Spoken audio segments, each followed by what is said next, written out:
இந்த ரைஸ் பார்க்குறதுக்கு எவ்வளோ அழகாக இருக்குது பாருங்கள். அதே போல் சாப்பிட்றதுக்கும் செம டேஸ்ட்டாக இருக்கும். நீங்கள் காலையில் எழுந்து டிஃபன் பாக்ஸ் கட்டுறதுக்கு ரொம்ப ஈஸியாக இருக்கும். அதே போல் சட்டன் முடிச்சிடலாம். இப்போ இந்த ரைஸ் ரொம்ப ஈஸியாக எப்படி செய்யுதுன்னு பார்க்கலாம். இப்போ ஒரு பேனில் 1 டேபிள் ஸ்பூன் அளவுக்கு கடலைப்பருப்பு, 1 டீஸ்பூன் அளவுக்கு உளுந்தம்பருப்பு இது சேர்த்துடலாம். கூடவே கொஞ்சமாக வேர்க்கடலை இதையும் சேர்த்துடலாம். இது 3 சேர்த்து ஃபஸ்ட்டு ஓரளவுக்கு வறுத்து எடுத்துக்கலாம். இது கூடவே 1 டேபிள் ஸ்பூன் அளவுக்கு மல்லி சேர்த்துடலாம். இது 4 சேர்த்து ஃபஸ்ட்டு ஓரளவுக்கு வறுத்து எடுத்துக்கலாமா. வேர்க்கடலை, கடலைப்பருப்பு, உளுந்தம்பருப்பு, மல்லி எல்லாமே இந்த அளவுக்கு கொஞ்சம் செவந்து வர டைமில் 1 டேபிள் ஸ்பூன் அளவுக்கு மிளகு சேர்த்துடலாம். கூடவே 1 டீஸ்பூன் அளவுக்கு ஜீரகம் சேர்த்துக்கலாம். 1 டீஸ்பூன் அளவுக்கு எள்ளு இதெல்லாம் சேர்த்து நல்லா வறுத்துருங்க. கூடவே ஒரு 6லேருந்து 7 காஷ்மீர் மிளகாய் இதையும் சேர்த்து லைட்டாக சூடு ஏற்றிடுங்க. அவ்வளோதாம்மா. ஸ்டவ் ஆஃப் பண்ணிவிட்டு இதை நல்லா ஆற வச்சு இதை பொடி பண்ணி எடுத்துக்கலாம். நம்ம வறுத்து ஆற வச்ச மசாலாவை இந்த அளவுக்கு அரைச்சி எடுத்துக்கோங்க. லைட்டாக கொரகொரப்பு வரும். இப்போ ஒரு கடாய் வச்சுக்கலாமா. கடாய் சூடானதும் 1 டேபிள் ஸ்பூன் அளவுக்கு நெய் சேர்த்துடலாம். இது கூடவே 2 டேபிள் ஸ்பூன் அளவுக்கு எண்ணெய் சேர்த்துக்கலாம். எண்ணெய் சூடானதும் 2 பெரிய வெங்காயம் நீளமாக கட் பண்ணியிருக்கேன் இதை சேர்த்துக்கலாம். ஃபஸ்ட்டு வெங்காயம் சேர்த்து நல்லா வதக்கிடுங்க. பாருங்கம்மா, வெங்காயம் ஃபஸ்ட்டு இந்த அளவுக்கு நல்லா வதக்கிடுங்க. இது கூடவே 2 டீஸ்பூன் அளவுக்கு இஞ்சி பூண்டு பேஸ்ட்டு சேர்த்துக்கலாம். இஞ்சி பூண்டு பேஸ்ட்டு சேர்த்து பச்சை வாசனை போகிற அளவுக்கு வதக்கினா போதும். இந்த அளவுக்கு வதக்கிட்டு இது கூடவே 2 மீடியமான சைஸ் தக்காளி எடுத்து அதில் இருக்க விதையெல்லாம் எடுத்துட்டு இந்த அளவுக்கு நீளமாக கட் பண்ணியிருக்கேன் இதை சேர்த்துக்கலாம். இது கூடவே 2 குடமிளகாய் நீளமாக கட் பண்ணியிருக்கேன் இதையும் சேர்த்துக்கலாம்.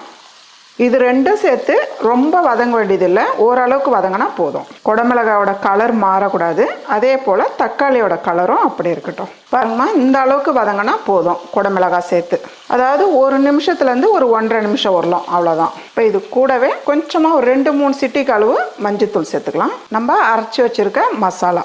நீங்கள் மசாலா அதிகமாக அரைச்சிருந்தீங்கன்னா நீங்கள் அதுக்கேற்ற மாதிரி நீங்கள் எவ்வளோ ரைஸ் வச்சுருக்கீங்களோ நீங்கள் அதுக்கேற்ற மாதிரி சேர்த்துக்கலாம். நான் கரெக்டான அளவு தான் அரைச்சிருக்கேன், அதனால் ஃபுல்லாகவே நான் மசாலா சேர்த்துக்கிறேன். கூடவே தேவையான அளவு உப்பு. ரைஸ் வடிக்கும் போது உப்பு சேர்த்துருந்தீங்கன்னா இதில் பார்த்து சேர்த்துக்குங்க. சேர்த்து லைட்டாக பெரட்டி விட்டால் போதும். ஏன்னா நம்ம மசாலா ஏற்கனவே வறுத்து தான் அரைச்சோம், அதனால் லைட்டாக பெரட்டி விட்டாலே போதும். அவ்வளோதாம்மா, நம்ம ரைஸ் கலந்துக்கலாம். நான் தேவையான அளவுக்கு பாஸ்மதி ரைஸ் எடுத்து வடித்து வச்சுருக்கேன். இந்த ரைஸ் எந்த ரைஸில் வேணாலும் செய்யலாம், நம்மளோட விருப்பம்தான். இப்போ ரைஸ் சேர்த்துக்கலாம். கொஞ்சம் கொஞ்சமாக சேர்த்துக்குங்க.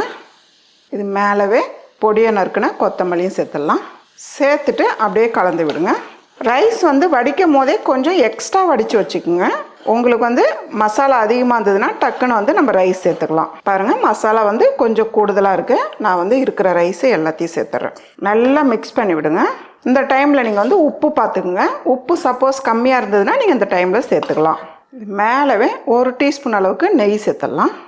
இப்போ நெய் சேர்த்து நல்லா மிக்ஸ் பண்ணுங்கள். பாருங்கம்மா, பார்க்குறதுக்கு எவ்வளோ சூப்பராக இருக்குது பாருங்கள் கலரு. அதே போல் சாப்பிட்றதுக்கு நல்ல ஒரு டிஃப்ரெண்ட்டான டேஸ்ட்டில் ரொம்ப நல்லாயிருக்கும். அவ்வளோதாம்மா, ரொம்ப சிம்பிளான நல்ல ஒரு டேஸ்டான ஒரு வெரைட்டி ரைஸ் ரெடி. சப்பாத்திக்கு தொட்டு சாப்பிட்ற மாதிரி வெறும் தயிர் மட்டும் வச்சு பன்னீர் பட்டர் மசாலா டேஸ்ட் அளவுக்கு ஒரு சைட் டிஷ் எப்படி செய்யுதுன்னு பார்க்கலாம். சப்பாத்தியோட வச்சு சாப்பிடும் போது இதோட டேஸ்ட்டு ரொம்பவே டிஃப்ரெண்ட்டாக ரொம்ப நல்லாயிருக்கும். இப்போ ரொம்ப ஈஸியாக எப்படி செய்யுதுன்னு பார்க்கலாம். இப்போ ஒரு பவுல் வச்சுக்கலாம். 2 பெரிய வெங்காயம் எடுத்து நல்லா கண்ணாடி போல் நீளமாக கட் பண்ணி எடுத்துக்குங்க. 2 குடமிளகாய் அதே போல் தான் நீளவாக்கில் கட் பண்ணி எடுத்துக்குங்க. கூடவே 2 பச்சை மிளகாய் பொடியை நறுக்கினது. வறுத்த வேர்க்கடலை பொடி பண்ணி வச்சுருக்கேன், ஒரு 3 டேபிள் ஸ்பூன் அளவுக்கு சேர்த்துக்கலாம். கூடவே 3/4 டேபிள் ஸ்பூன் அளவுக்கு மிளகாய் தூள் சேர்த்துடலாம். 1 டீஸ்பூன் அளவுக்கு கரம் மசாலா. கூடவே தேவையான அளவு உப்பு. இது எல்லாமே சேர்த்துட்டு கூடவே 1 டேபிள் ஸ்பூன் அளவுக்கு எண்ணெய் சேர்த்துடலாம். இதெல்லாம் சேர்த்துட்டு நல்லா இப்போ கலந்து விட்டுருங்க. மிக்ஸ் பண்ணுறதுக்கு தண்ணி சேர்க்கக்கூடாது, வெறும் எண்ணெய் தான் சேர்க்கணும். இதை போல் நல்லா மிக்ஸ் பண்ணிவிடுங்க. இப்போ இது ஒரு பக்கமாக நம்ம எடுத்து வச்சிடலாம். இப்போ ஒரு கடாய் வச்சுக்கலாம். கடாயில் 2 டேபிள் ஸ்பூன் அளவுக்கு எண்ணெய் சேர்த்துடலாம். எண்ணெய் சூடானதும் 1/2 டீஸ்பூன் ஜீரகம் சேர்த்துடலாம். கூடவே ஒரு 6 பல்லு பூண்டு எடுத்து பொடியை நறுக்கிருக்கேன், இதையும் சேர்த்துடலாம். ஒரு துண்டு இஞ்சி எடுத்து பொடியை நறுக்கி வச்சுருக்கேன், இதையும் சேர்த்துக்கலாம். இது 3 சேர்த்து ஓரளவுக்கு நல்லா ஃபஸ்ட்டு வதக்கிடுங்கம்மா. பாருங்கள், இந்த அளவுக்கு வதங்கினதும் இஞ்சி பூண்டு வாசனை நல்லா கம்மன்னு வரும். இந்த டைமில் இப்போ நம்ம மிக்ஸ் பண்ணி வச்சுருக்க மசாலா சேர்த்துக்கலாம். இதை சேர்த்து ஒரு 2 நிமிஷத்துக்கு ஃபஸ்ட்டு நல்லா வதக்கிடுங்க. ரொம்ப ரொம்ப ஈஸியான டிஷ் இது. சப்பாத்தி செஞ்சாலே நீங்கள் ஒரு வாட்டி இது ட்ரை பண்ணி பாருங்கள், ரொம்பவே உங்களுக்கு பிடிக்கும். இது வதங்கும் போது கூடவே 1 டேபிள் ஸ்பூன் அளவுக்கு கடலை மாவு சேர்த்துக்கலாம். கடலை மாவு பச்சை வாசனை போகிற அளவுக்கு கூடவே நல்லா வதக்கி எடுத்துருக்குங்க. பாருங்கம்மா, ஒரு 1.5 நிமிஷத்துக்கு நல்லா வதக்கியிருக்கோம். நல்லா புளிப்பு இல்லாமல் கெட்டியான தயிர் 1 கப்பு. தண்ணி ரொம்ப சேர்க்காதீங்க, கப்பு மட்டும் கழுவி ஊற்றிங்கன்னா போதும். இதையும் சேர்த்து நல்லா மிக்ஸ் பண்ணிவிடுங்க. இந்த டிஷ்ஷுக்கு வந்து தண்ணி சேர்க்க வேண்டியதில்லை, வெறும் தயிர் தான். இந்த டைமில் உப்பு செக் பண்ணிக்கோங்க. உப்பு கம்மியாக இருந்தால் நீங்கள் உப்பு சேர்த்துக்கலாம்.